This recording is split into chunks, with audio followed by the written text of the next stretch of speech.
Melanjutkan pelajaran kita hari ini dengan bulan yang lalu saya sudah mengajarkan kepada Bapak Ibu tentang Menara Babel. Ya, apa yang terjadi di berhubungan dengan Menara Babel adalah ketika manusia mulai ingin meninggikan dirinya, mulai fokusnya tidak lagi kepada Allah tetapi kepada manusia yang lain atau kepada dirinya sendiri, maka yang terjadi adalah balal. Allah mengkacau balaukan bahasa mereka, ya, sehingga mereka tidak lagi berkomunikasi satu dengan yang lain. Pernahkah Bapak Ibu berpikir bahwa sebenarnya pada saat itu Tuhan marah sekali, tetapi Dia berjanji kepada Nuh, mulai hari ini ketika engkau melihat lengkung pelangi, aku akan ingat bahwa aku tidak akan melenyapkan lagi. Ya, itu janji Allah kepada Nuh. Tapi belum selesai Allah mengucapkan janji itu, ya, keturunan Nuh sudah melakukan kesalahan yang berulang. Karena Allah sudah berjanji seperti itu, Dia tidak bisa memusnahkan manusia lagi. Yang dia lakukan akhirnya adalah mengkacau balaukan bahasa mereka. Ya, nah kalau terjadi di Kisah Rasul kemudian Allah menggunakan berbagai macam bahasa, sebenarnya Allah sedang melakukan satu peringatan ulang bahwa dengan berbagai macam bahasa itu Allah sedang memfokuskan satu peristiwa lagi, yaitu harusnya kembali kepada Allah saja. Ya, jadi Bapak Ibu, hari ini saya akan membuat sebuah timeline, sebuah jalur waktu. Saya akan mengajarkan kepada Bapak Ibu supaya kita tidak salah di dalam mensikapi apa yang sedang dan akan Allah kerjakan pada beberapa waktu ke depan. Ya, nah, mari kita mulai pagi hari ini. Saya memberikan judul Cara Hidup Jemaat Mula-Mula. Ya, judul ini harus memberikan satu fokus kepada Bapak Ibu bahwa pembicaraan kita pada hari ini adalah tentang cara hidup jemaat mula-mula. Walaupun nanti ayatnya dari sini, pembahasannya dari situ, contohnya dari situ, ya, tetapi kita sedang berbicara, kita sedang belajar bersama-sama tentang cara hidup jemaat mula-mula. Oke, ya, kita mulai. Boleh dibantu next-nya?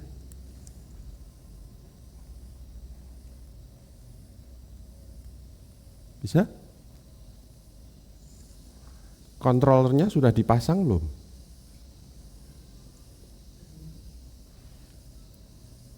Oke. Ya. Kita mulai dari Matius 28 ayat 16 sampai 20. Nah, Bapak Ibu, fokusnya di sini dulu ya. Itu, Matius 28 ayat 16 sampai 20. Kita mulainya awalnya dari sini. Dan ke-11 murid itu berangkat ke Galilea, ke bukit yang telah ditunjukkan Yesus kepada mereka. Bukit apa namanya? Bukit Zaitun. Ya, harus mulai belajar. Dan ke-11 murid itu berangkat ke Galilea, ke bukit yang telah ditunjukkan Yesus kepada mereka. Ketika ke-11 orang itu melihat Dia, mereka menyembahnya, tetapi beberapa orang ragu-ragu.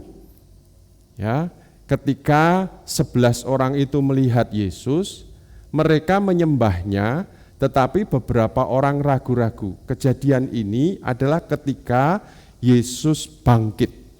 Setelah Yesus bangkit dari kuburnya, batu untuk menutup kubur itu bergeser dan Yesus bangkit, Yesus menemui beberapa orang dan berkata, kita akan ketemu di Bukit Zaitun. Ya, makanya di sini dikatakan ke-11 orang itu berangkat ke Bukit Zaitun karena sudah kencan sama Yesus di sana. Tetapi begitu ketemu Yesus di sana, di ayat 17 katakan apa? Beberapa orang ragu-ragu.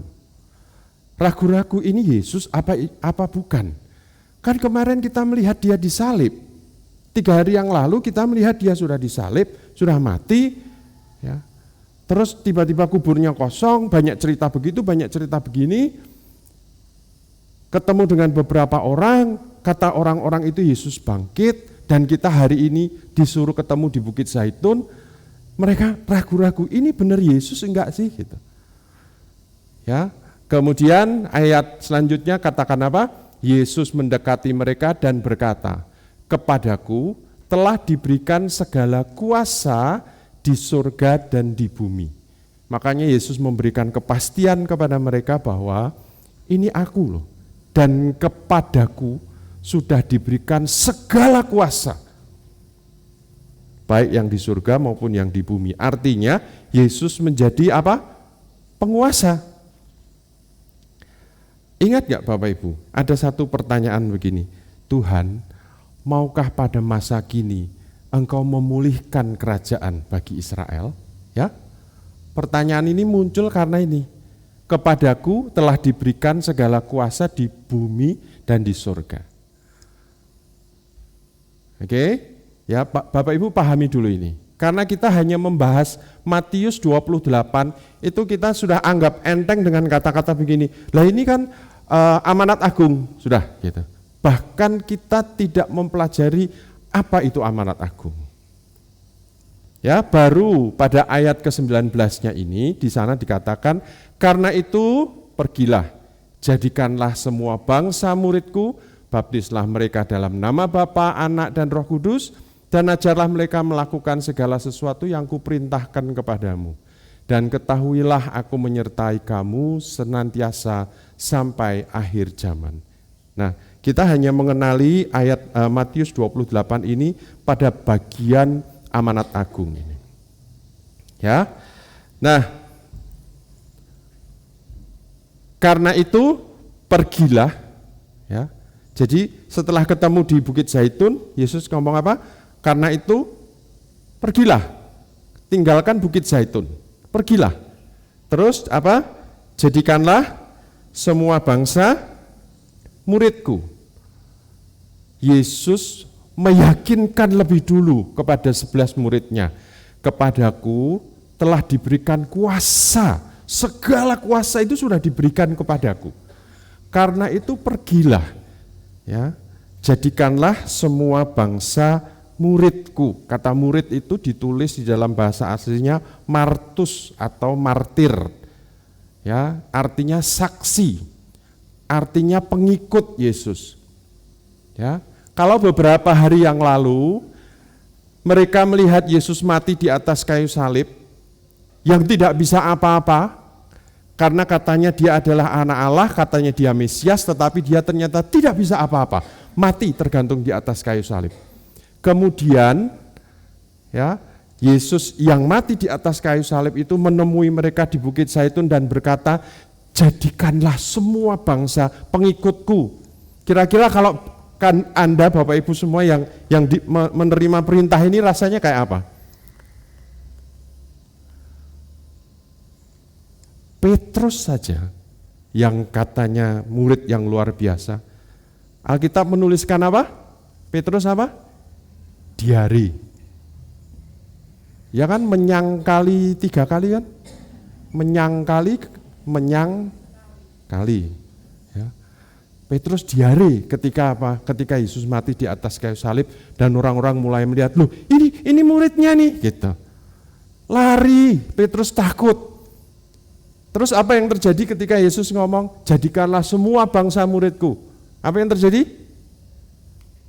Petrus aja menyangkali. Ya, jadi Bapak Ibu, yuk kita belajar sama-sama. Sampai Yesus menceritakan segala sesuatu, sampai mereka yakin bahwa yang mati di atas kayu salib itu memang yang mereka temui di Bukit Zaitun ini. Ya, mereka mulai bertanya, Tuhan, kalau begitu maukah Engkau memulihkan kerajaan? Karena yang dipikirkan orang Yahudi pada zaman itu adalah apa? Menanti-nantikan Mesias, juru selamat, raja, orang yang bisa menyelamatkan mereka, menyelamatkan bangsa Israel. Waktu Yesus ngomong, kepadaku sudah diberikan segala kuasa, artinya, oh, aku ini Mesias, Aku ini juru selamat, aku ini raja. Makanya pertanyaannya sangat wajar, maukah engkau memulihkan kerajaan Israel? Ya. Nah, Bapak Ibu Saudara sekalian, fokus kita pagi hari ini adalah pada Matius 28 ayat yang ke-19. Karena itu, pergilah, jadikanlah semua bangsa muridku, baptislah mereka di dalam nama Bapa, Anak, dan Roh Kudus. Dan ajarlah mereka melakukan segala sesuatu yang telah kuperintahkan kepadamu. Dan ketahuilah aku menyertai kamu senantiasa sampai akhir zaman. Jadi ini amanat agung, ini perintah yang namanya agung itu apa?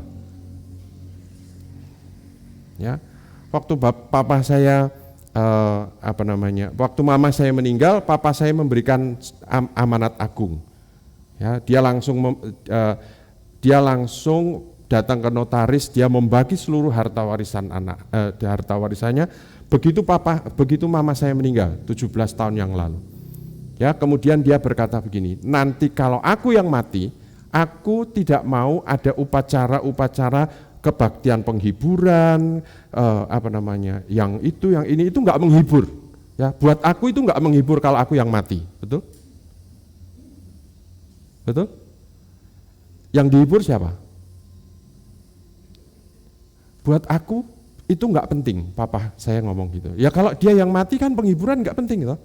Dia yang mati, gitu. Ya, dan buat aku penghiburan itu bukan menghibur, tapi mengingatkan. Karena pasti akan nangis semua, dia bilang gitu. Yang kedua, aku nggak mau nanti ada bunga yang gede, yang bagus-bagus gitu. Wis mati, saya mbok kongkon nyunggi kembang, dia bilang gitu. Ya, dan akhirnya itu terpenuhi, Bapak Ibu. Ya, dia dikuburkan tanpa upacara yang aneh-aneh, nggak ada bunga secuil pun gitu.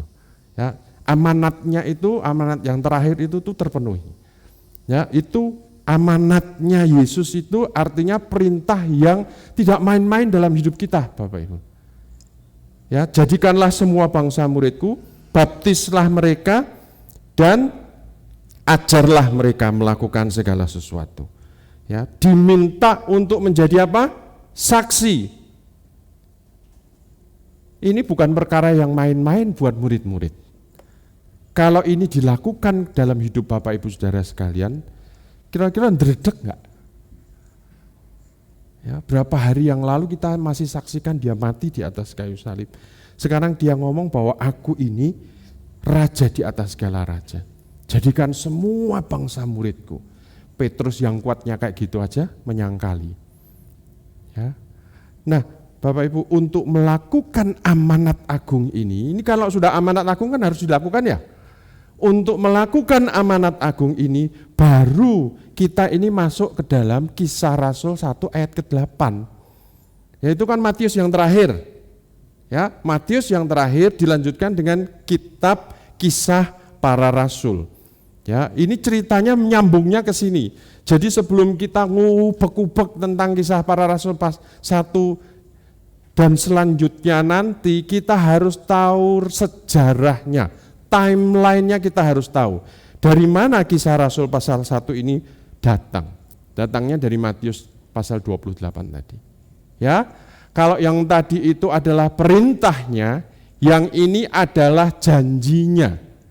Kisah Rasul pasal yang pertama ayat yang ke-8, tetapi kamu akan menerima kuasa kalau Roh Kudus turun ke atas kamu, dan kamu akan menjadi saksiku di Yerusalem dan di seluruh Yudea dan Samaria dan sampai ke ujung bumi.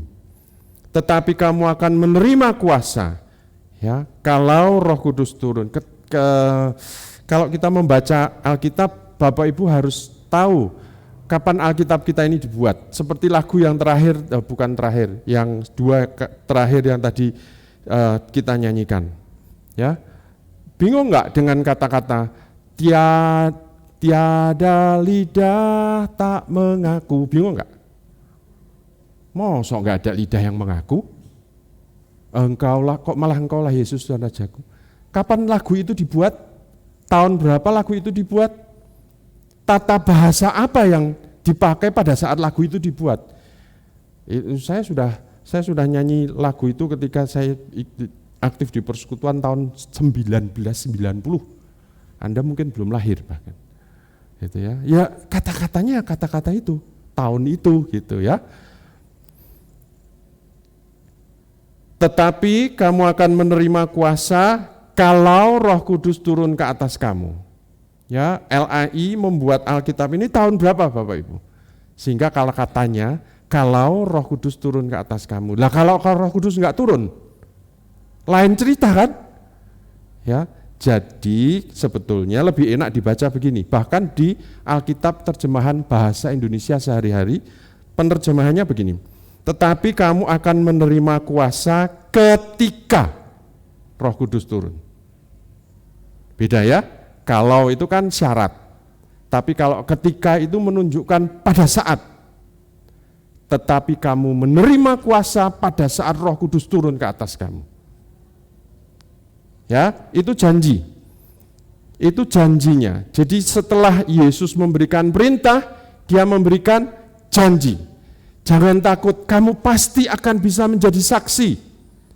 Ya, karena aku berjanji begitu Roh Kudus turun pada saat itu juga kamu akan menerima kuasa, dunamos, tenaga, kemampuan, kebisaan gitu ya. Dan tidak ada alasan lain lagi ketika kamu menerima kuasa itu. Otomatis kamu akan bisa melakukan itu. Itu janji yang Yesus lakukan. Jadi kalau hari-hari ini kita belajar tentang Kisah Rasul pasal yang pertama ayat yang ke-8, ini janji supaya kita bisa menepati perintah itu, perintah yang tadi itu. Ya, saya sedang membuat sebuah timeline, sebuah garis, sebuah cara berpikir yang runut dalam benak Bapak Ibu supaya nanti kalau kebangunan besar yang terjadi itu kita tahu urutannya seperti ini. Ya, Allah memberikan perintah tetapi dia tidak meninggalkan kita dengan keterbatasan kita. Dia memberikan janji, kamu akan bisa menjadi saksiku, menjadikan semua bangsa itu muridku, kalau Roh Kudus turun ke atas kamu, kamu akan menerima kuasa untuk bisa menjadi. Ya, oke. Nah, baru Bapak Ibu, Kisah Rasul pasal yang kedua ayat yang keempat ini terjadi. Ini pemenuhannya. Jadi ada perintah, ada janji, ada pemenuhannya, ada kenyataannya, ada buktinya dari janji yang sudah Tuhan berikan itu. Maka penuhlah mereka dengan Roh Kudus, lalu mereka mulai berkata-kata dalam bahasa-bahasa lain seperti yang diberikan oleh Roh itu kepada mereka untuk mengatakannya. Apa yang dikatakan tentang perbuatan-perbuatan besar yang dilakukan oleh Allah. Saya sudah membahas tentang ini bulan yang lalu. Ya, tetapi saya ingin memberikan timeline-nya ini kepada Bapak Ibu Saudara sekalian. Perintah, janji, pemenuhan. Ya, dan Kisah Rasul pasal yang kedua ayat yang keempat ini terjadi pada saat hari raya Pentakosta. Hari raya Pentakosta itu hari raya ke-50, Penta. Ya, Penta itu artinya 5. 50 orang-orang Yahudi diaspora itu artinya orang Yahudi yang sudah keluar dari daerah Israel, Yudea dan sekitarnya itu, mereka ada yang sampai ke firman Tuhan katakan apa? Frigia, Asia Kecil, Misia, mereka berpencar-pencar jauh. Setiap hari raya Pentakosta mereka balik ke Yerusalem. Ya. Nanti kalau Bapak Ibu belajar ini ternyata ya saya kasih ini ya. Apa yang dilakukan oleh orang-orang Yahudi diaspora ketika mereka berkumpul di Yerusalem itu ditulis dengan tulisan HAJ. Bacanya apa Bapak Ibu? Haj. Itu bahasa Ibrani Bapak Ibu. Artinya apa? Naik ke bukit untuk berkumpul bersama-sama di Bait Allah. Kata haj itu jadi apa sekarang Bapak Ibu? Tahu kan? Idenya dari mana? Ya, jadi setiap Pentakosta, orang-orang Yahudi, orang-orang Israel yang sudah tersebar di seluruh negara yang lain, itu mereka berkumpul kembali, ya, setiap 1 tahun sekali, mereka berkumpul 1 kali, untuk berapa? Naik haji, untuk merayakan Pentakosta. Ya, ketika itulah Kisah Rasul pasal yang kedua ini terjadi. Maka penuhlah mereka, 120 orang yang berkumpul di lautan Yerusalem itu, lalu mereka mulai berkata-kata dalam bahasa-bahasa lain, dalam bahasa-bahasa yang orang Yahudi diaspora tadi itu datang. Yang dari Arab yang mendengar mereka bahasa Arab, ya, kalau waktu itu dari Korea mungkin ya dengar bahasa Korea, kalau ada yang dari Jawa ngomong yang ngapak-ngapak ya mungkin mendengar rasul-rasul itu ngomong dalam bahasa ngapak-ngapak gitu.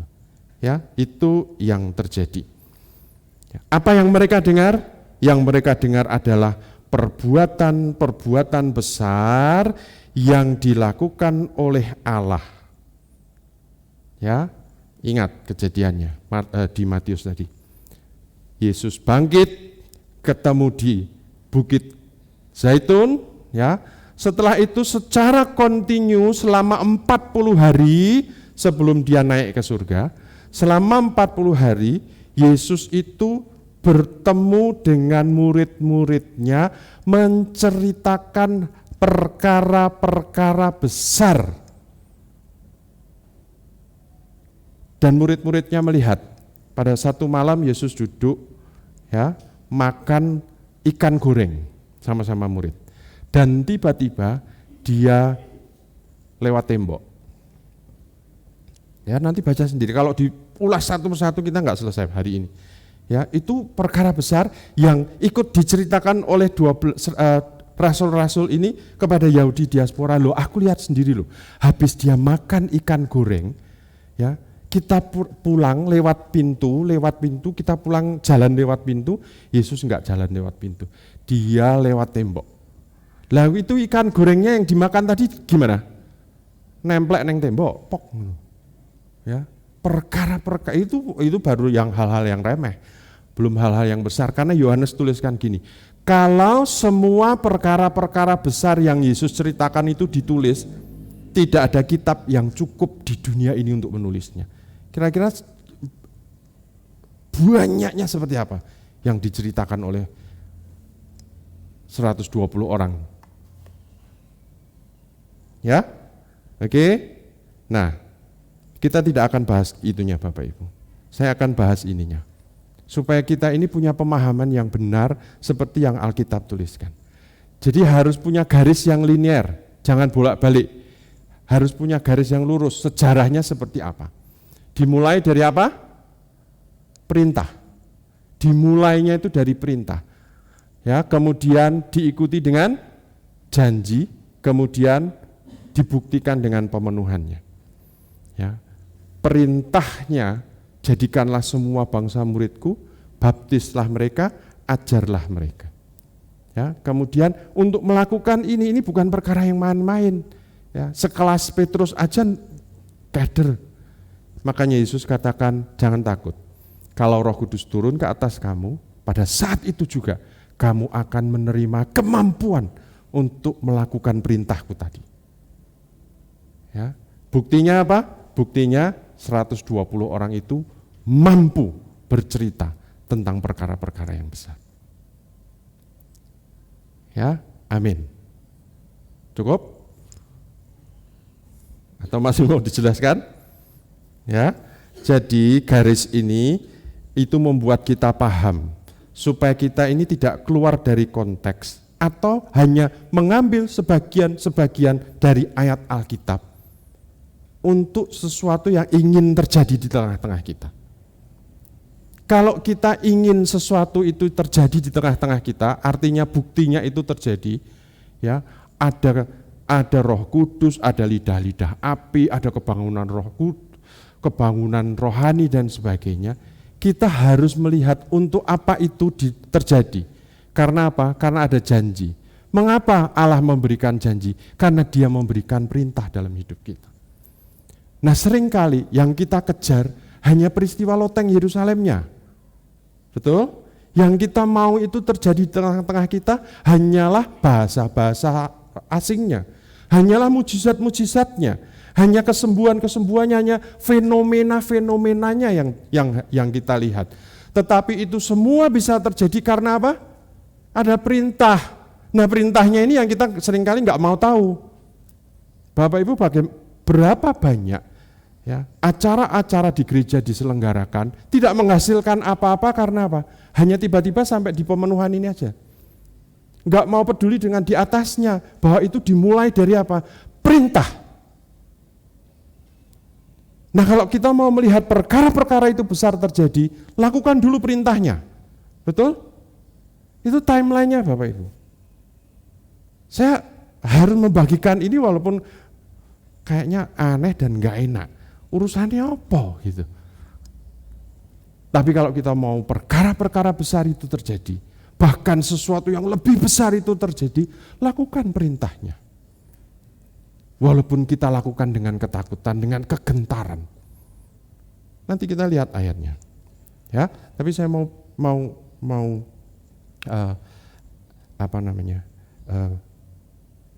detailkan ini lebih dahulu. Perintah, janji, pemenuhan. Ya, itu polanya yang Allah selalu lakukan. Dia tidak tiba-tiba membuat sesuatu tanpa alasan yang jelas. Ya, perintah, janji, dan pemenuhan. Oke, perintahnya apa Bapak Ibu? Matius 28 ayat 16 sampai 20, perintahnya itu bukan hanya satu, perintahnya ternyata ada 3. Ya, jadikanlah, 2, baptislah, 3, ajarlah. Ya, jadikanlah murid atau pengikut. Ya, Bapak Ibu sudah murid Yesus? Sudah, artinya kita sudah melakukan perintah yang pertama. Ya, yang kedua, baptislah. Semua sudah baptis di sini? Sudah? Dijawab, ayo. Sudah, oke. Berarti perintah yang kedua kita sudah lakukan. Ya, ajarlah. Sudah? Ada yang iya, ada yang gitu. Ya, artinya ada yang sudah tahu, ada yang sudah tahu bahwa sudah diajar, ada yang sudah sadar kalau belum diajar gitu. Ya. Oke. Ya. Nah, yang ini nih Bapak Ibu, ajarlah mereka melakukan perintahku. Nah, ini nih yang ingin saya bagikan sebetulnya. Yang tadi itu timeline-nya yang harus saya betulkan dulu. Ya, yang harus kita pahami bersama-sama timeline-nya. Ya, karena judul khotbahnya adalah cara hidup jemaat mula-mula. Cara hidup jemaat mula-mula itu melakukan perintah ini. Ya, itu cara hidup mereka pada saat kisah para rasul itu ditulis. Cara hidupnya seperti ini, mereka menjadikan semua bangsa itu muridku. Buktinya apa? Sekali khotbah, Petrus sekali khotbah berapa? 3.000 orang. Ya, 3.000 orang, firman Tuhan dengan jelas katakan loh, hari itu juga 3.000 orang dibaptis. Bayangin nggak? Kita mau baptis retret pengawal aja, pusing kepalanya, cari sungai lah, dingin lah, belum mandi lah, itu yang dipikirin loh. Hal-hal teknisnya yang seperti itu. Itu kalau baptis 3.000 orang hari itu, kira-kira gimana? 3.000 orang tuh kira-kira separuh kampus ada Sen? 3.000. Kampus 16.000, bayangkan ya, 1/5-nya kehidupan di kampus itu kira-kira dibaptis ngono. Sing baptis kira-kira apa? Aderai. Ya, 3.000 ini coba sekali-sekali mainan baptis-baptisan gitu ya. 10 kali begini aja sudah bisep Saudara. Gitu. 3.000 orang. Ya. Itu baptis. Nah, ini yang terakhir ini loh Bapak Ibu. Ini yang ingin saya tekankan hari ini. Ajarlah mereka melakukan apa? Perintahku. Perintahnya apa? Jadikan semua bangsa muridku, baptislah mereka, ajarlah. Perintahnya itu Bapak Ibu. Ya. Apakah hari ini kita sudah menjadi martus martir ya, jamaknya martir, menjadi orang-orang yang menyaksikan kebesaran Allah sehingga membawa orang menjadi murid Kristus dan membaptiskan mereka. Ini perintah Bapak Ibu. Kalau perintahnya ini belum kita lakukan, jangan berpikir perkara-perkara besarnya itu, bahasa rohnya, mujizatnya dan sebagainya itu terjadi di tengah-tengah kita. Wong perintahnya aja kita nggak taat, kok kita mau lihat bukti-bukti seperti itu. Ya, jadi kalau kita berpikir Tuhan, lakukanlah lagi perkara-perkara yang lebih besar. Artinya kita sedang berdoa, Tuhan, jadikan aku ini mampu menjadi saksimu. Amin. Melakukan perintah-perintah. Oke? Ya. Nah, ini yang tadi ini saya lingkari supaya ini jadi perhatian kita. Ya, ini janjinya, ya kan? Janjinya adalah menerima kuasa atau dinamos, kemampuan, kekuatan, kesanggupan yang terjadi boom, detik itu juga. Tanpa kita belajar, tanpa harus ikut kursus, tanpa harus sekolah dulu, menerima kuasa, enggak ada. Begitu Roh Kudus turun, dinyatakan di atas loteng Yerusalem, boom, saat itu juga murid-murid itu terima kuasa, menerima kemampuan untuk melakukan perintah. Ya, untuk menjadi saksi atau pemberita Injil. Jadi nggak ada alasan bagi kita Bapak Ibu. Begitu Roh Kudus turun ke atas kita semua, tidak ada alasan untuk tidak menjadi saksi. Mengapa Roh Kudus diberikan dalam hidup kita? Karena kita butuh Roh Kudus untuk melakukan perintah itu. Oke? Saya mau kasih kesaksian sedikit ya Bapak Ibu tentang ini. 30 tahun yang lalu, 30 tahun kayak itu tua banget ya. 30 tahun yang lalu saya berkesempatan untuk belajar satu kursus yang namanya Discipleship Training School. Ya, kurang lebih dari Jakarta, kurang lebih terbang 23 jam ke Pulau Lautan Teduh. Ya, tiap hari yang dilihat begitu Bapak Ibu. Ya, tiap hari yang dilihat tari hula-hula. Ya, di Hawaii saya belajar seminggu blangkemen nggak bisa ngomong. Lawang bahasa Inggris naik pesawat pertama kali ya saat itu juga. Naik pesawat pertama kali dari Jakarta langsung 23 jam. Di atas pesawat nangis Bapak Ibu. Engko nak koperku ketinggalan ngomongnya piye, engko midune sebelah ndi gitu. Ya, kalau zaman sekarang kan Google kan, koper ketinggalan, kan tinggal gitu. Kalau dulu mbae sapa sing ditakoni, sekarang kan Mbah Google. Nangis di atas pesawat saya. Aku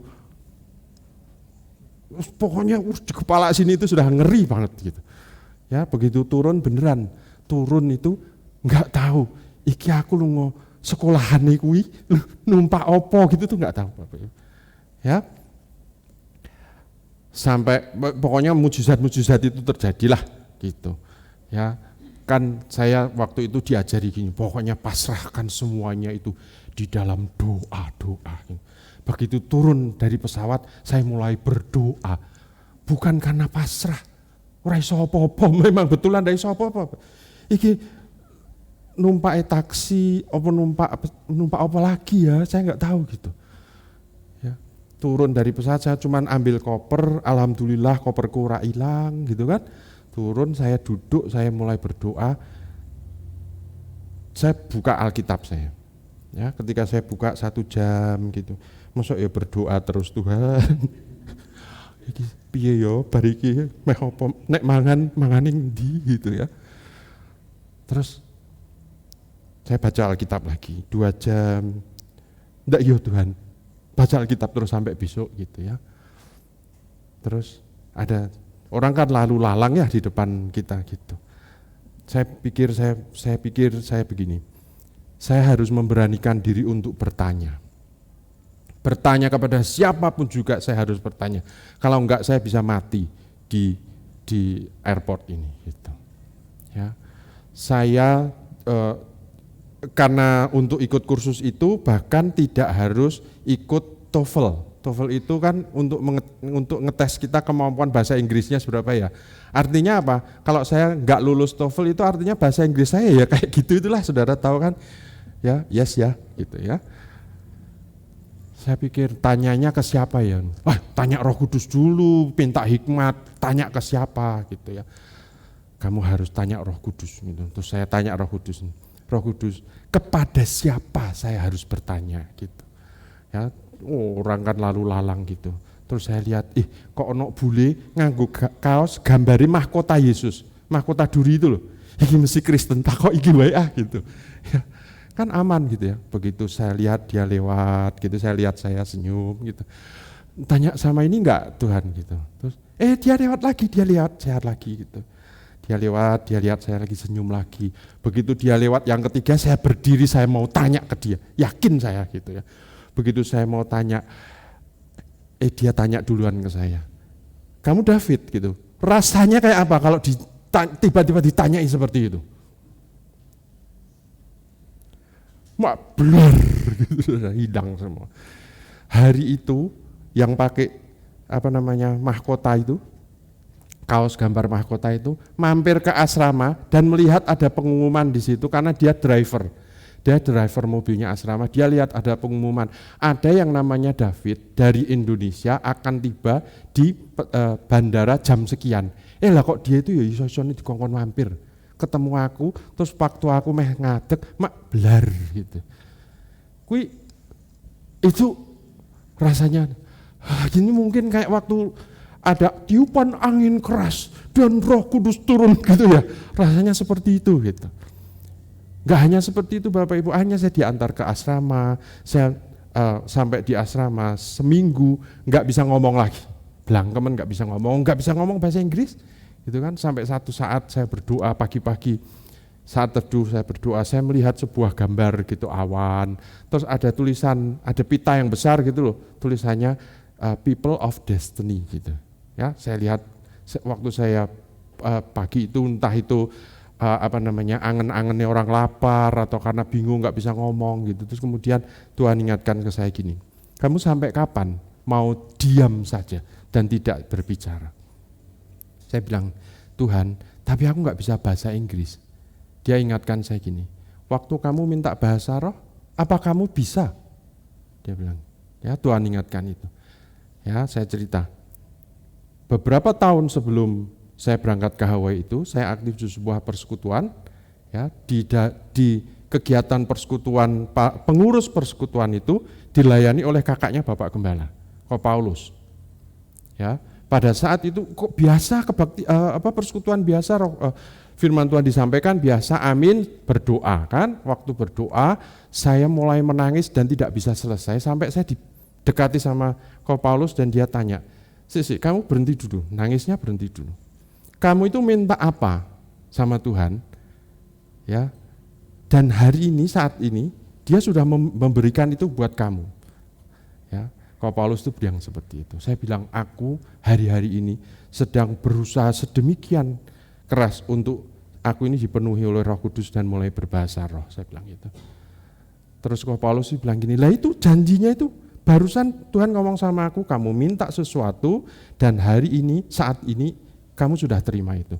Tapi kok aku belum bahasa roh ya Ko Paulus? Saya bilang gitu. Ya, amin, pulang gitu kan, malam. Besok paginya, kan saya harus kuliah tuh. Saya kos di depan Denpom itu. Begitu bangun pagi, saya mulai saat teduh, begitu buka mulut, itu yang keluar bahasa roh Bapak Ibu. Sampai keluar kamar, mandi itu bahasa roh, terus gak bisa berhenti mulutnya. Jalan dari kos sampai ke kampus itu bahasa roh. Sampai di gedung F, saya bilang gini, ini kalau dosennya datang saya masih seperti ini nanti bisa geger. Dan mulai berhenti. Ya, Tuhan ingatkan perkara ini di Hawaii. Pada saat engkau minta bahasa roh, itu yang terjadi. Karena apa? Dunamos itu terjadi gitu. Ketika Roh Kudus turun di atas kamu, maka dunamos, kuasa, kemampuan itu diberikan dalam hidupmu. Dan hari itu saya mulai berbahasa Inggris. Itu bisa ngomong ora pernah les gitu ya, bisa ngomong entah itu kepedenan, entah itu tarsan-tarsanan, pokoknya begitu Tuhan ingatkan itu saya bilang gitu, amin. Kalau gitu sama seperti saya menerima bahasa roh itu, saya bisa bahasa Inggris. Hari itu juga bahasa Inggris. Ya, saya kira lali meneh Bapak Ibu. Ya, janji, ya saya bilang ini janji contohnya. Oke, nah sampai di janji. Oke, kemudian pemenuhannya, Kisah Para Rasul 2 ayat keempat, berkata-kata dalam bahasa lain. Bapak Ibu, kalau saya boleh mentafsirkan ayat ini tafsir ya Bapak Ibu, yang saya ajarkan tadi itu di depan, itu adalah biblical view. Jadi apa yang firman Tuhan tuliskan, yaitu yang saya bacakan tadi itu. Tapi kalau yang ini saya tafsirkan buat Bapak Ibu. Ya. Mereka mulai berkata-kata dalam bahasa lain. Bahasa lain itu ditulis xenos. Xenos itu artinya asing, bahasa Arab, bahasa Inggris, bahasa Indonesia, bahasa Jawa itu yang terjadi di Kisah Para Rasul itu. Artinya Allah menggunakan bahasa untuk tujuannya apa? Menceritakan perkara-perkara yang besar. Jadi tujuannya adalah menceritakan perkara-perkara yang besar, dia menggunakan bahasa. Ya, hari ini Bapak Ibu, berapa banyak dari kita sering menggunakan alasan seperti ini. Tapi aku nggak bisa ngomong.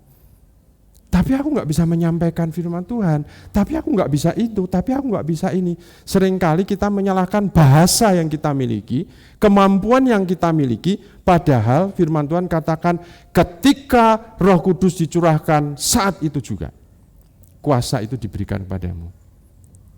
Ya, kemarin anak saya itu mimpin games di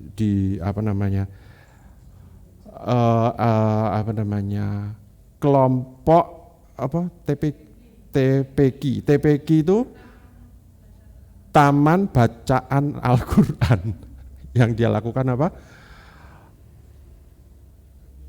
Yel-yelnya itu mana semangatku, terus dia ngajarin gitu ya. Nanti kalau aku bilang gitu kamu balas ini semangatku. Terus terakhirnya apa? Neng TPQ Bapak Ibu. Ya. Menurut saya, ya, itulah mengapa sebabnya kita dikatakan jadilah seperti anak kecil. Ya. Jadi salah nenggoni TPQ Taman Bacaan Al-Quran ngomong haleluya kan salah toh. Tapi itu anak kecil Bapak Ibu. Enggak ada yang gitu kan enggak ada. Lah kita itu kadang-kadang ketakutan kita lebih ke arah itu gitu.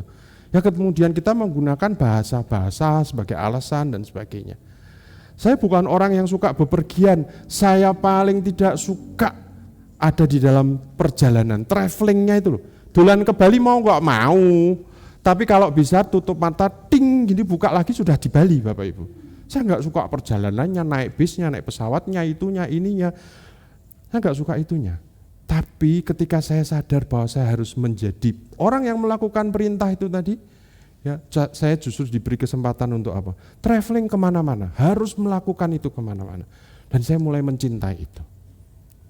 Ya, saya mulai, oh Tuhan, aku tahu bahwa ini loh, begitu Roh Kudus turun di dalam hidupku, maka aku diberikan kuasa untuk melakukan itu.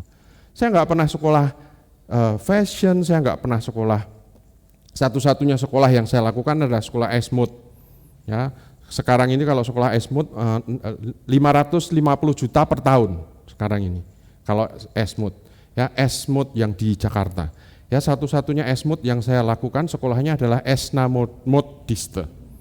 Ya karena saya belajarnya sama Ibu Gembala. Ya itu yang saya lakukan. Tapi sekarang saya dipercaya untuk mengajar dalam bidang yang saya tidak pernah belajar ini tadi. Ya, itu yang saya anggap sebagai sebuah bahasa yang Tuhan percayakan dalam hidup saya. Bahasa yang saya pakai untuk saya ini menceritakan perkara-perkara yang besar. Saya ingat saya sudah ceritakan ini kepada Bapak Ibu Saudara sekalian. Ya, ada satu orang instruktur yang saya ajar itu instruktur Bapak Ibu. Ya, instruktur menjahit di Balai Besar Pengembangan Tenaga Kerja di Semarang. Yang saya ajar itu instruktur. Dia Kalau namanya pegawai negeri itu kan dipindah-pindah tiba-tiba gitu ya. Jadi dia asli orang Padang, hamil 3 bulan, dia dipindah ke Aceh. Begitu dipindah ke Aceh, dari perjalanan ke Padang sampai ke Aceh, keguguran Bapak Ibu. Ya, keguguran. Kemudian beberapa bulan di Aceh, dia hamil lagi. Pada kehamilan yang kedua, yang hamil muda itu, dipindah lagi ke Riau. Gugur lagi Bapak Ibu. Begitu sampai di Riau, dipindah lagi ke Semarang, hamil 3 bulan Bapak Ibu. Dan dia tidak berani bergerak apapun. Kalau saya, Bu, cara motongnya itu gini Bu, turun begitu Bu. Enggak berani Pak, saya sedang hamil. Dia selalu cerita seperti itu. Yang lain kalau istirahat, teman-teman yang lain begini-begini, dia duduk aja. Dia bilang gini, saya enggak berani. Saya mulai bilang gini, Bu, istri saya sama seperti Ibu. Bla bla bla bla bla bla bla bla. Lahir anaknya. Namanya apa? Syalma, seperti butik saya. Dia bilang, Pak, anak saya kasih nama seperti untuk mengingat bagaimana hal-hal yang besar yang Bapak ceritakan ke saya. Bu, saya boleh berdoa buat Ibu. Gitu. Jadi bahasa yang Tuhan percayakan dalam hidup kita hari ini. Ya, Pak Otniel sudah cerita berulang kali. Ya, tugasnya di kantor itu bahasa dalam hidup dia. Tugas Anda di rumah tangga terhadap tetangga-tetangga Anda itu bahasa dalam hidup Anda. Ya, pekerjaan Anda, kuliah Anda itu semua bahasa yang Tuhan akan pakai itu untuk menceritakan perkara-perkara yang besar. Lakukannya apa? Pemenuhan, ingat akan janjinya, akan apa? Perintah. Jadi yang diingat-ingat itu perintahnya ini loh Bapak Ibu. Ya, saya mau cepat sekarang. Jadi fokus kita jangan di Kisah Rasul 2-nya. Fokus kita harusnya di apa? Perintahnya. Tuhan, aku mau menjalankan perintah-Mu. Curahkan Roh Kudus-Mu dalam hidupku supaya aku punya kemampuan, supaya aku punya kuasa untuk melakukan perkara-perkara yang besar. Ya, fokusnya jangan yang dikejar, jangan perkara-perkara fenomenanya, bukan. Itu akan terjadi dengan sendirinya kalau kita lakukan perintah. Ya, nah, satu perintah yang ini yang ingin saya tekankan. Ya, saya minta waktu sedikit buat Bapak Ibu. Bukan sedikit lah, banyak. Saya minta waktu banyak buat Bapak Ibu. Karena saya ingin membagikan ini. Ya, yang di sini kita semua sudah menjadi muridku, tapi kita belum memuridkan. Ya, yang di sini kita sudah lakukan, kita sudah dibaptis. Yang di sini hampir sebagian besar dari kita atau gereja kita belum melakukan itu. Membuat sebuah cara hidup jemaat yang mula-mula, yaitu cara hidup yang lihat di sini. Kisah Rasul 2. Ini kejadian-kejadian itu diakhiri di ayat ini, ya. Orang-orang yang menerima perkataan Petrus itu memberi diri dibaptis dan pada hari itu jumlah mereka bertambah kira-kira 3.000 ini yang saya ceritakan tadi. Ya, perhatikan di sini.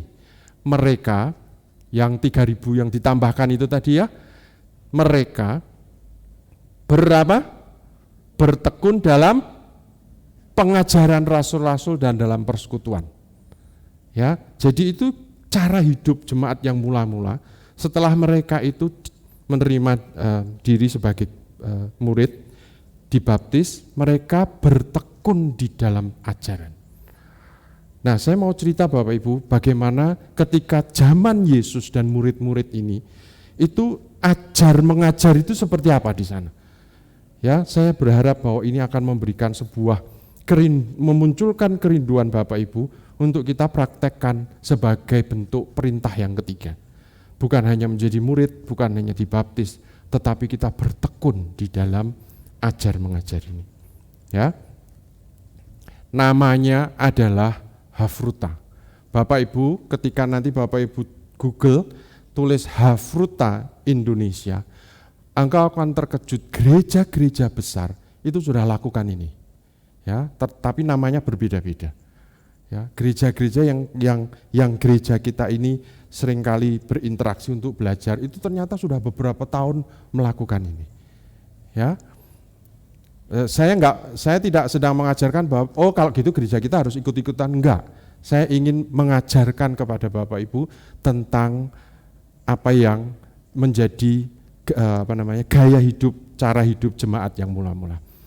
Pada gayanya zaman Yesus hidup, anak umur 0 sampai 5 tahun, ya, mereka belajar yang namanya mikra. Ya, mikra. Kalau di Muslim itu jadi ikro. Artinya apa? Belajar membaca dan menulis. Jadi hanya belajar membaca dan menulis. Ini, ya, behibi, behubu, bibu, gitu ya. Itu mikra. Itu umur 0 sampai 5 yang bertanggung jawab adalah ayah di dalam rumah tangga itu. Ayah bertanggung jawab untuk mengajarkan atau melakukan mikro ini kepada anak-anaknya, terutama untuk anak laki-laki. Dan sambil dia mengajarkan baca tulis, dia menceritakan peristiwa-peristiwa sejarah-sejarah, hal-hal yang besar yang terjadi sejak zaman Musa kepada anak-anaknya. Sehingga anak-anak bangsa Israel itu sudah hafal tentang cerita nenek moyangnya. Karena mulai dari umur 0 sampai umur 5, dia sudah belajar dengan apa yang dinamakan sistemnya mikro. Ya, umur 6 sampai 12, dia mulai sekolah. Mereka mulai sekolah. Nama sekolahnya disebut Bet Sefer. Ya, Sefer atau Safar. Itu umur 6 sampai 12. Jadi sudah bisa baca tulis. Mereka mulai datang ke sinagoga, mulai datang ke tempat-tempat kumpulan jemaat. Itu untuk belajar tentang kitab Taurat, ya, Taurat Musa. KKIBU, saya ngapalkannya seperti itu. Kejadian, kejadian, Keluaran, Mamat, ulangan B bilangan ulangan, KKIBU. Ya, itu diajarkan dan harus hafal di luar kepala. Kita di luar kepala, di luar artinya nggak tahu apa-apa, di luarnya gitu. Ya, itu 6 sampai 12 mereka harus belajar tentang kitab Taurat Musa, menghafalkan hukum Taurat. Dan yang luar biasa, dari umur 6 sampai 12 itu mereka juga menghafalkan mitzvah. Itu artinya Taurat yang tidak tertulis. Ada 613 aturan yang harus mereka hafal. Jadi anak umur 12-13 tahun itu sudah hafal semua seperti itu. Itu luar biasanya pendidikan di mereka. Ya, kalau sudah hafal, sudah khatam, sudah selesai, mereka melakukan upacara yang namanya bar mitzvah. Bar mitzvah itu persis seperti yang Yesus lakukan 12 tahun di Bait Allah. Ingat, terus ketinggalan sama orang tuanya dan sebagainya itu karena Yesus sedang selesai melakukan bar mitzvah. Yesus juga lakukan mikra, dia lakukan Bet Sefer. Ya, karena karena buktinya apa? Dia terima upacara bar mitzvah. Oke, umur 12 sampai 19 namanya Bet Talmud. Talmud. Ya, Bet Talmud. Talmid itu artinya murid. Talmidim itu murid-murid. Ya, Talmud. Talmud itu kalau saya menghafalkan gini, Talmud itu Taurat yang ada di mulut, artinya yang lisan, yang tidak tertulis.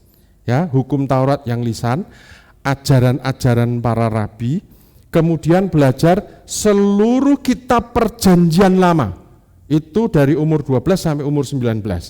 Ya, jadi Taurat Musa, kitab Nevi'im, nabi-nabi, kitab Ketuvim, kitab-kitab yang lain. Ya, jadi Yesaya, Yoel, Esra dan sebagainya, kitab-kitab. Jadi perjanjian lama sampai umur 19 tahun itu harus hafal, Bapak Ibu. Itu luar biasanya seperti itu. Ya, bagaimana mereka hidup di zaman di jemaat yang awal itu umur 19 tahun, mereka Talmidim ini harus hafal kitab perjanjian lama. Oke? Ya. Nah, pada saat itu terjadi sebuah seleksi untuk melanjutkan, mau sekolah lanjut atau mau kerja. Ya, kalau mereka lanjut, nanti mereka masuknya ke sini. Bisa di back. Ya, kalau mereka mau lanjut, mereka masuknya ke Bet Midras. Ya, ke Bet Midras. Oke, nah kita sampai di sini nih, Bet Talmud. murid-murid Yesus itu 12 rasul itu, ya, itu bukan orang sembarangan yang tidak melakukan ini loh Bapak Ibu. Mereka lakukan ini sampai umur 19 tahun, itu wajib pendidikan dasar bangsa Yahudi. Itu wajib sampai di sini.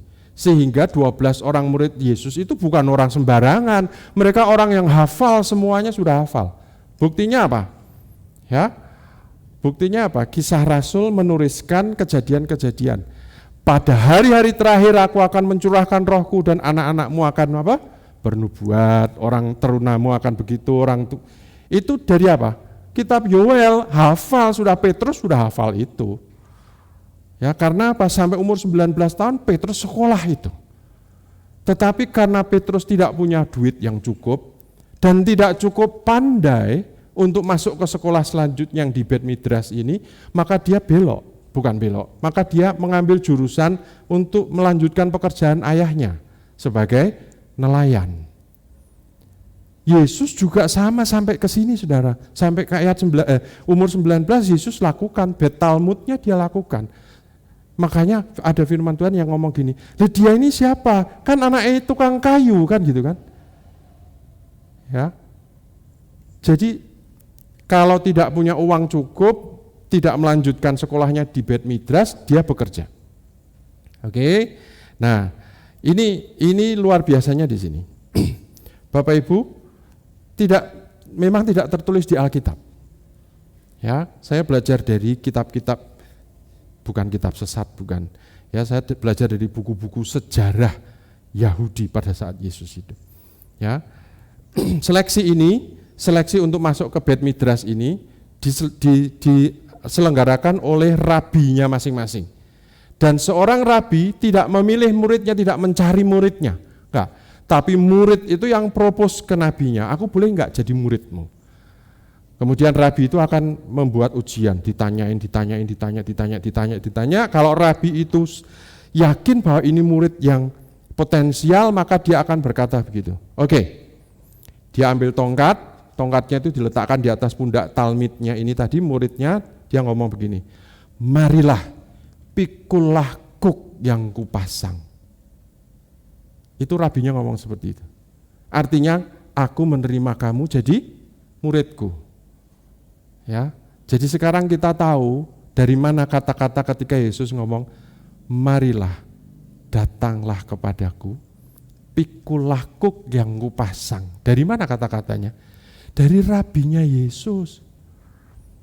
Yesus jalani itu sebagai orang Yahudi yang sungguh-sungguh, sampai tidak ada seorang pun yang bisa menganggap bahwa kamu itu kan cuma anak tukang kayu. Apa buktinya? Kalau sudah lulus, Bapak Ibu, sudah lulus dari Bet Midras, dipanggil rabi. Waktu Yesus ketemu dengan Nikodemus malam-malam, Nikodemus panggil Yesus apa? Rabi. Artinya apa? Nikodemus mengenali Yesus adalah seorang Bet Midras. Tapi apa yang Yesus lakukan? Dia obrak-abrik seluruh tatanan yang dianggap tidak benar. Contohnya seperti apa? Ya, saya cerita dulu ya. Talmidim di Bet Midras ini, para murid-murid yang di Bet Midras ini mencari rabi untuk belajar. Belajar tentang apa? Pandangan-pandangan pribadi rabi itu. Mentafsirkan kitab suci, kemudian menjadi soferim, sofer itu artinya penulis ulang kitab-kitab Taurat. Ya, itu Yesus lakukan. Paulus juga lakukan itu. Menjadi soferim, kemudian menjadi apa? Ahli gematria. Gematria itu matematika Alkitab. Ya, setiap huruf Ibrani itu ada angkanya, dan angka itu bisa ditambah dan itu gematria. Ya, kalau baca buku Da Vinci Code, saudara akan tahu gematria itu dari situ. Ya, itu Yesus juga belajar, kuasai seperti itu.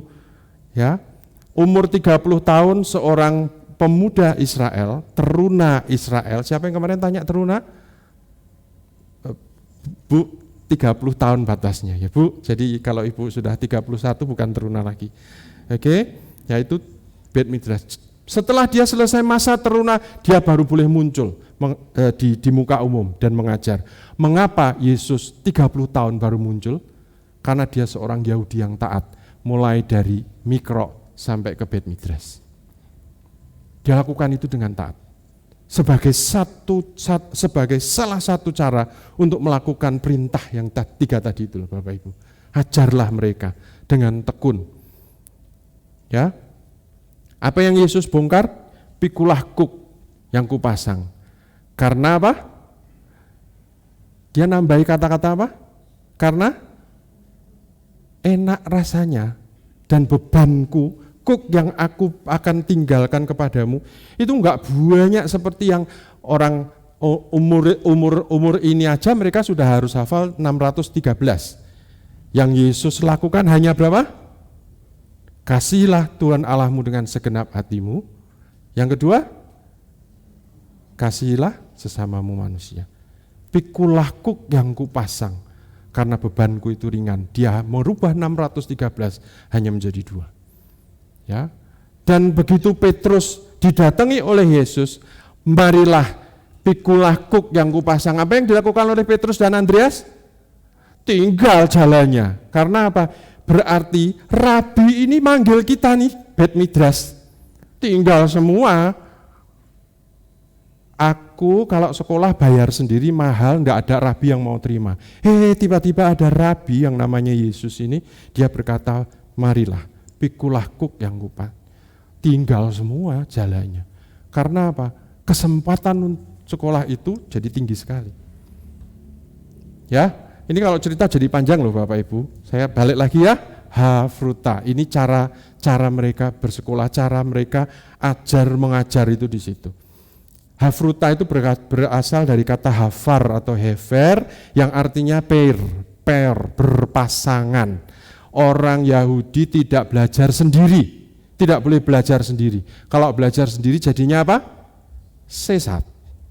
Dia belajar berpasangan. Ya, itu alasannya mengapa Yesus mengutus 70 muridnya berpasangan. Karena itu budaya mereka, hafruta.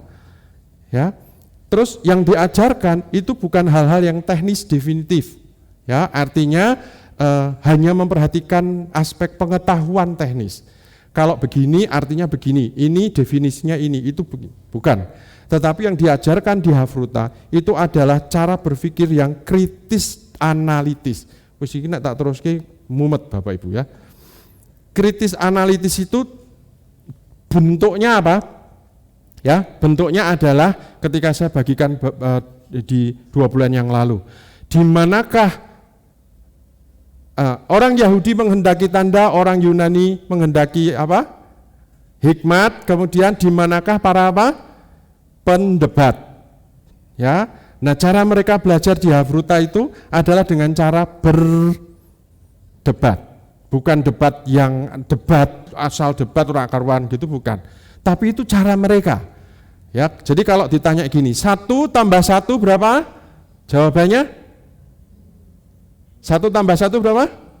2. Itu praktis definitif. Tetapi kalau kritis analitis 1 tambah 1 berapa? 1 tambah 1 adalah 8 dikurangi 6 berapa? Nah itu jawabannya. Itu cara mereka. Jadi kalau menjawab, jawabannya sudah ada di sini nih, 2. Tapi untuk mengeluarkan 2 itu, dia harus melontarkan dengan pertanyaan yang lain. Itu hafruta Bapak Ibu. Jadi harus berpasang-pasangan. Itu sebabnya Yesus kalau menjawab pertanyaan dengan apa? Dengan pertanyaan yang lain. Karena dia hafruta, dia lakukan itu sepanjang hidupnya. Selama 30 tahun. Ya, ini jadi panjang. Oke, saya akan akhiri sampai di sini. Ya, saya berharap ini menjadi sebuah, kok kita tidak lakukan itu ya, itu harapan saya. Itu. Ya. Kita jadikan semua bangsa muridku, baptislah mereka. Ini yang belum nih, ajarlah itu. Ya, karena fokusnya kita harusnya fokusnya ada di perintah, bukan di pemenuhan janji. Oke. Saya akhiri sampai di sini, Bapak Ibu. Mari kita renungkan sebentar, mari kita berpikir, mengingat-ingat Kita ini hidup bergereja ini untuk apa? Kita hidup berjemaat itu untuk apa? Dalam hidup pribadi saya, pada akhirnya segala sesuatu yang diajarkan mulai dari sekolah minggu, mulai dari Sunday school, mulai dari usia anak-anak, sampai kita dewasa hari ini, segala sesuatu yang diajarkan di gereja ini bukan untuk sekedar mendengarkan cerita. Kemudian kita bersuka cita karena cerita-cerita yang indah, cerita-cerita yang membangun, cerita-cerita yang memotivasi. Tetapi pada akhirnya, apa yang kita terima sepanjang kita berjemaat, itu adalah supaya kita menjadi pribadi yang matang dan dewasa di hadapan Tuhan. Pribadi yang dewasa, yang matang di hadapan Tuhan. Yang ketika kita sendirian bersama-sama dengan Tuhan, kita tidak kehilangan gairah kita untuk menjadi pelaku-pelaku perintah Tuhan. Kalau kita masih mengandalkan persekutuan, kita masih mengandalkan sharing dengan saudara-saudara kita seiman, ya, maka kita mulai harus beralih. Nanti kalau mereka sudah tidak diizinkan bersama-sama dengan kita harus tetap menjadi pribadi yang mandiri di hadapan Tuhan. Ada atau tidak ada yang melayani, ada atau tidak ada yang main musik, kita harus tetap bisa memuji dan menyembah Tuhan. Ada atau tidak ada yang mendoakan kita ketika kita sedang ada dalam masalah, kita harus tetap bersama-sama dengan Tuhan menghadapi itu. Ada atau tidak ada orang yang mendukung kita, saudara-saudara seiman kita, maka kita harus tetap menjadi pribadi yang tegar pada masa-masa sukar. Itu tujuan dari seluruh pengajaran dan kehidupan yang kita terima sepanjang kita berjemaat. Karena pada akhirnya kita akan ditinggalkan sendirian bersama-sama dengan Tuhan untuk menjadi pelaksana perintah amanat agung. Kami mengucap syukur karena Yesus mati di atas kayu salib. Tapi kami bersuka cita karena Yesus bangkit dan naik ke surga. Tapi terlebih daripada itu, kami bisa menikmati segala sesuatu yang hari ini ada dalam hidup kami. Itu karena Allah Roh Kudus yang sudah diberikan dan dicurahkan dalam hidup kami. Oleh sebab itu, hari ini kami tidak mengejar perkara-perkara besarnya, karena justru kamilah yang harus menjadi pelaku dari perkara-perkara besar itu. Ya Allah, hari ini kalau kami belajar bagaimana pentingnya kami ini lebih berfokus pada perintah-Mu, yaitu menjadikan segala bangsa murid, baptiskan mereka, dan kami tinggal di dalam pengajaran, bertekun di dalam pengajaran. Kami bersyukur karena kami tidak sendirian, tetapi karena dunamos, kuasa, kemampuan itu bersama-sama dengan kami. Terima kasih Bapa, pada kesempatan-kesempatan yang akan datang kami boleh membuat detail, mempelajari dengan lebih rinci sehingga kami ini boleh lebih mudah untuk melakukannya. Kami mengucap syukur, kami berterima kasih, kami berdoa di dalam nama Tuhan Yesus Kristus. Amin.